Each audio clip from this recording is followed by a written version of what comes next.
Hello, and welcome to Chabot News for February 5th, 2026.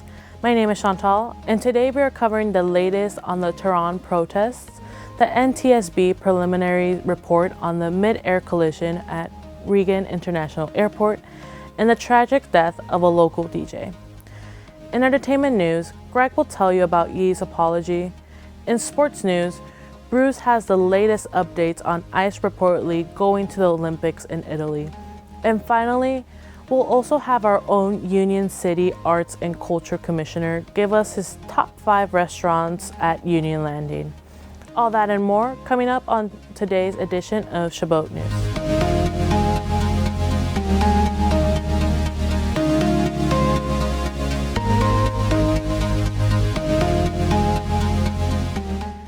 The European Union foreign ministers have approved new sanctions against Iran. They target those responsible for the deadly crackdown on protesters.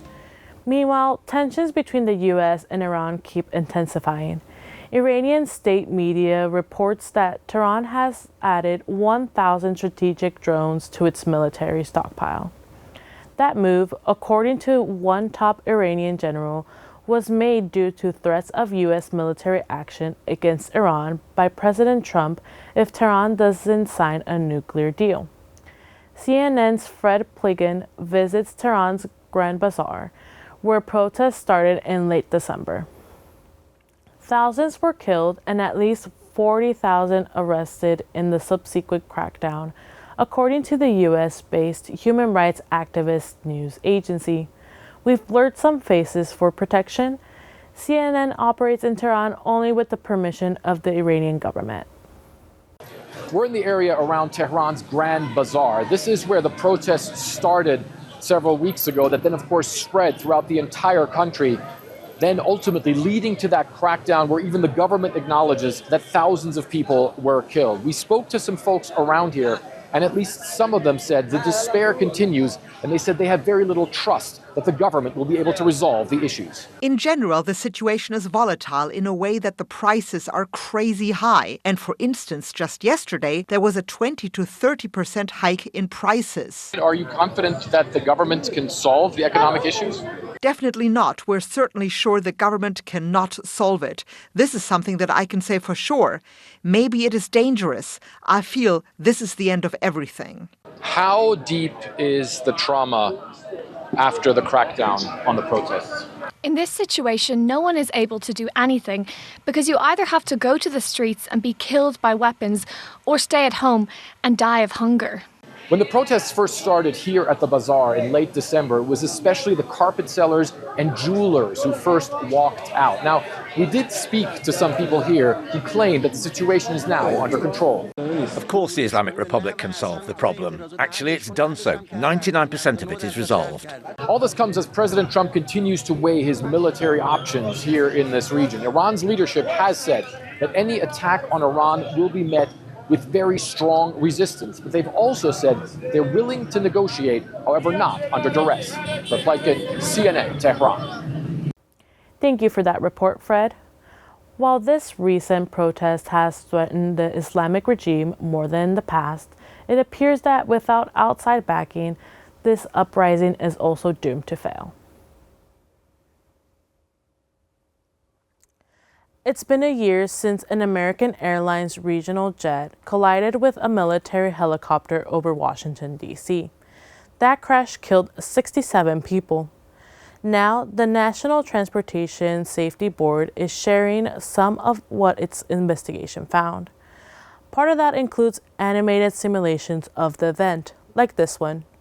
It's from the point of view of the helicopter pilots. The green shows what they saw through night vision goggles, while the gray indicates blind spots. The NTSB said no one person or organization is at fault, but rather the failure of the entire systems. The NTSB's final report is expected in the next few weeks.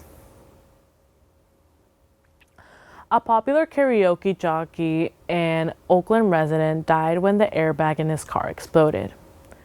55-year-old Keith Bosky Givens crashed his vehicle into a parked car on Main Street in Hayward on Saturday, September 25, 2025. The Alameda County coroner ruled that the aftermarket airbag inside Givens' vehicle exploded with such force that a police investigator compared it to the impact of a bomb in his police report. The airbag was registered to a Chinese company called Jilin Province Detanu Automobile Safety System Company. The National Highway Traffic Safety Administration said in a warning that the company has produced airbag systems that were responsible for 10 deaths and 2 instances in which a person was severely injured. Givens was a fixture at the 3411 Lounge on MacArthur Boulevard in Oakland, where he was known for hosting karaoke nights and promoting activities at the venue. Trump's team has come out and addressed questions about the president's schedule. Sources say President Donald Trump has beefed up his daily schedule to combat questions about his health and age. They now list meetings that don't usually show up on White House public calendars. Aides say that the goal is for the schedules to show that the 79-year-old president's days are jam-packed. Trump is the oldest U.S. president to take the oath of office. A November New York Times article suggests he had 39% fewer appearances in 2025 than in the first year of his first term. Trump has said on social media his doctors consider him in perfect health. Now, let's go with Greg with the latest in entertainment news. Thanks, Chantal.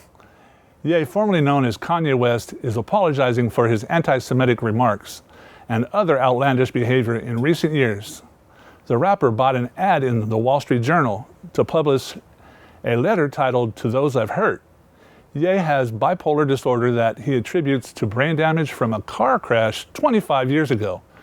He wrote in the published letter that he lost touch with reality and said and did things he deeply regrets. He said he hit rock bottom a few months ago and his wife encouraged him to finally get help. Ye wrote he is not a Nazi or anti-Semite. In the letter, he also apologized to the black community for letting them down. Ye says he's not asking for sympathy or a free pass, but for patience, understanding, and forgiveness. He said he's now got an effective regime that includes medication, therapy, exercise, and clean living. The apology comes ahead of new music from Ye. According to Spotify, he has a new album titled Bully that is set to drop soon. That is it for entertainment this week. Back to you, Chantal. Thank you for that entertainment update, Greg. Salesforce has won a $5.5 billion contract to update the Army's technology and practices. As part of the agreement, the cloud software provider will make its technology, including a version of Slack, available to the military. The 10-year contract will allow the Pentagon to shorten procurement times from months to days. Buying modern commercial software is a top Pentagon priority for Defense Secretary Pete Hegseth. The department has struck deals with other companies to supply AI agents to military personnel. There are concerns that this is really not a purchase, but an indefinite quantity contract with the ceiling, and does not qualify as a specific deliverable or value. Columbia University will soon have a new president. The school has chosen the chancellor from the University of Wisconsin-Madison to take the reins. An announcement by the university's board of trustees said Jennifer Mnookin would bring an exceptional academic and leadership pedigree and a reputation for building trust through listening and engagement. She will start in July. Mnookin will be Columbia's 4th leader in 3 years. The Ivy League school has faced a series of challenges in the past 2 years, from student protests over the Israel-Hamas war to President Trump cutting $400 million in federal grants from the school last year.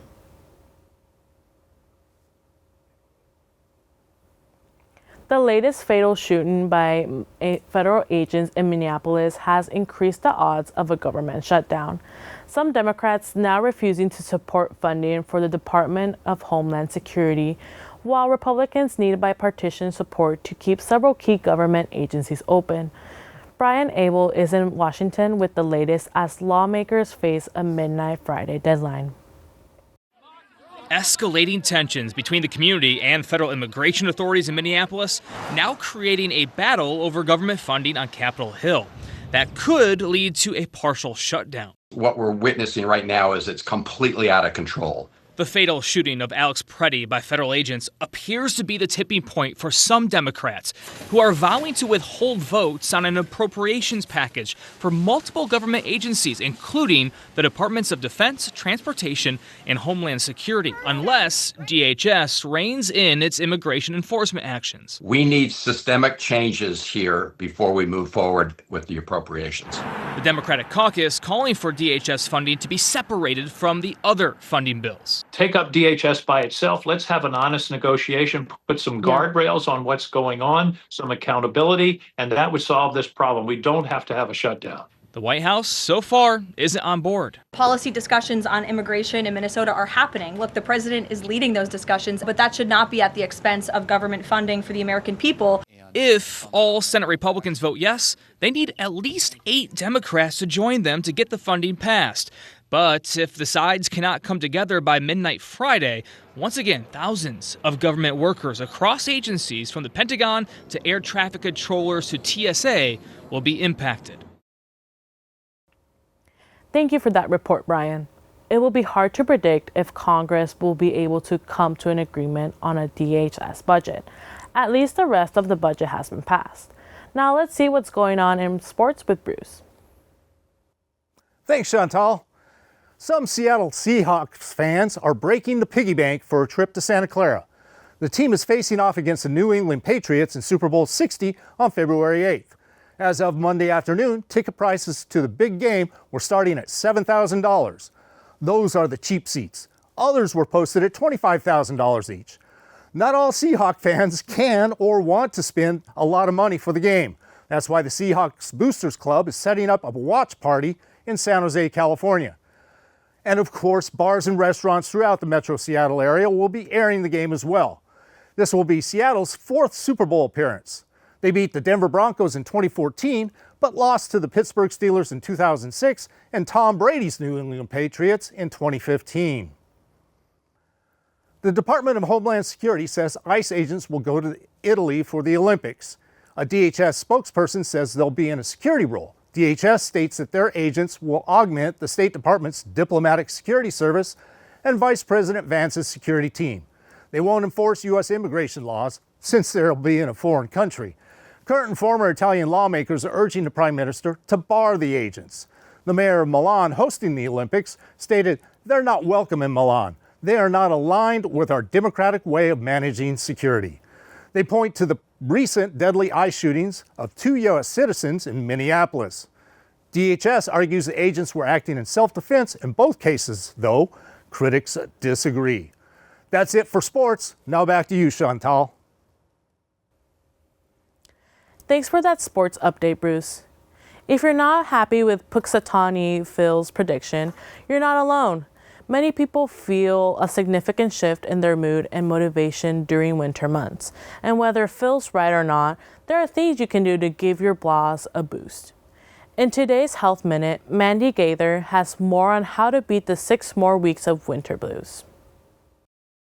They do more than just predict the weather. Groundhogs whistle when alarmed. They're the largest member of the squirrel family, have a constant need to gnaw, and if you hide out to survive harsh winters, you have more in common with these guys than you may realize. As humans, we're animals too, so we can be vulnerable to hibernation, and some people are just much more vulnerable. Clinical psychologist Craig Sawchuk with Mayo Clinic says when it's dark and cold outside, it's not uncommon for people to feel the winter blues. Symptoms may include wanting to sleep more, a drop in energy, feeling sad or down, having heavy limbs, and craving carbohydrates, which may lead to weight gain. And then the spring spring and summer months, we get back to our usual baseline. Whether feels right or not, you can beat the blues before spring is sprung. First, Sawchuk says lifestyle factors like exercising, staying connected,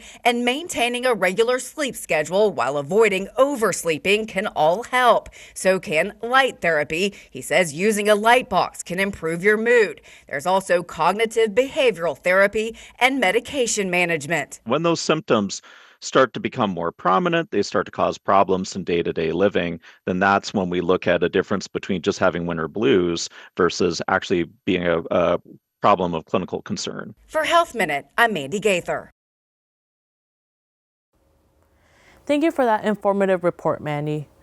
Sawchuk says that if symptoms make it hard to take care of things around the house, get in the way of being able to be productive at work, or if you notice you're withdrawing from others, that's when you should see a medical provider who can help. A powerful winter storm had forecasters on high alert across the southeast this past weekend. Models had shown a bomb cyclone affected the Carolinas and part of Virginia starting last Saturday. It was unclear if areas farther north would have seen the blizzards or just light snow. Forecasters thought even Atlanta, Knoxville, and Roanoke could have seen some flakes. The weather turned out to be not as bad as expected, so if you want to travel, make sure you're prepared for any kind of weather. Now let's go to something a little more upbeat. We have our very own Union City Arts and Culture Commissioner running down the top 5 restaurants in the Union Landing Shopping Center. Thanks, Chantal. Hello, world. It's your new Arts and Culture Commissioner of Union City representing District 3, bringing you the top 5 places to eat in Union Landing. Coming in at number 5 is Buffalo Wild Wings. They serve a wide variety of chicken wings tossed in signature sauces and dry rubs, along with burgers, wraps, appetizers, and shareable bar-style food. My favorite has got to be the habanero cauliflower. This is a casual sports bar with plenty of TVs for watching games. Plus, it's right across from Cinemark Century movie theaters. Steaming into number 4 is Jerry's Grill. This is a Filipino-style restaurant serving fresh, flavorful favorites like sisig, inahan na pusit, crispy pata, beef curry, and satisfying desserts in a fun yet family-friendly setting. They are right by Cookie Crumble, Cold Stone Creamery, Lulu Poke, and Anderson Bakery. Flowing into number 3 is Pacific Poorhouse. This is a lively gastropub that pairs a creative menu of American fusion and South Asian-inspired dishes with an extensive selection of beers on tap, including a popular self-serve wall. You can also enjoy sports and music in a relaxed atmosphere here. Catch them right in the middle of Tribu Grill, Togo's, and Baskin Robbins. Cooking at number 2 is Tomatina. This is a casual Italian restaurant known for its fresh, handcrafted menu featuring pastas, pizzas, salads, and signature flatbread made daily with signature ingredients. They also have vegetarian, gluten-free, and kid-friendly options. These guys are by Menya Shono, Habit Grill, and Dave's Hot Chicken. And sizzling at number 1 is Backyard Bayou. This is a vibrant Cajun and Creole-style restaurant serving bold Southern seafood classics like signature seafood boils, king crab fries, po' boys, jambalaya, and other flavorful dishes with fresh ingredients. It's a go-to spot for seafood lovers looking to enjoy rich bayou-inspired flavors. They are located by Nick the Greek, Starbucks, Toco Tea, Krispy Kreme, Jollibee's, and the upcoming Kura revolving sushi bar. And there you have it, my top 5 restaurants in Union City's Union Landing. Shout out to Ocean's Oyster Bar and Grill, Texas Roadhouse, Panera IHOP, Chipotle, Chili, Chevy's, and In-N-Out there in the Landing. Now back to you, Chantal. Thank you for that great top 5, Alan. Israel is marking the end of a very dark chapter, now that there are no remaining Israeli hostages in Gaza. On Monday, the Israeli military announced that it had recovered the remains of Ron Givli, the final deceased hostage in Gaza. Givli was killed in the October 7th attacks, and his body was then taken into Gaza. In Tel Aviv Square, a clock that had been counting the days since the first hostages were taken captive stopped counting after more than 843 days. Jeremy Diamond has this report. You just think of how many times I've come to you live from right here in Hostage Square at the scene of demonstrations and of people raising their voices to try and secure the release of the hundreds of Israeli hostages who were taken captive on October 7th, 2023. Now, it was 843 days later, just yesterday, that the final hostage finally came home. The remains of Ran Gvili, a 24-year-old Israeli police officer, were finally returned after extensive search efforts inside of the Gaza Strip. And now today, on that 844th day, some Israelis have gathered here to see as the clock behind me is finally going to be turned off. This has been the clock that has counted the days, the hours, the minutes, and even the seconds that these hostages have spent in captivity. And now, in about 1 minute's time, this clock will finally be turned off. A recognition of the fact that not only have all of the hostages, alive and dead, come out of Gaza who were taken on October 7th, 2023, but also that this is the first time since 2014 that there are no Israeli hostages inside the Gaza Strip. And this is obviously an enormous moment for the public here in Israel, which has known the names of almost every single hostage by heart, who have come to hold those hostages in their thoughts and prayers over the course of the last 2+ years. And finally now, a moment of closure, not only for Ran Gvili's family, but also for so many Israelis here, as this country now closes the page on one of the darkest chapters in its history. And you can see the clock has now stopped at a fixed point. It hasn't gone off yet completely, but this clock has stopped ticking 844 days after October 7th. Thank you for that report, Jeremy. While some have found closure with the final Israeli hostage returned, the horrors and violence in and around Israel still play out. That's all for Chabot News this week. Thanks to all the students and staff in the Mass Communications Department here at Chabot College for making this production possible. You can watch us anytime online at youtube.com/ChabotTV. Stay tuned to KCTH Channel 27 on Comcast for more Chabot TV.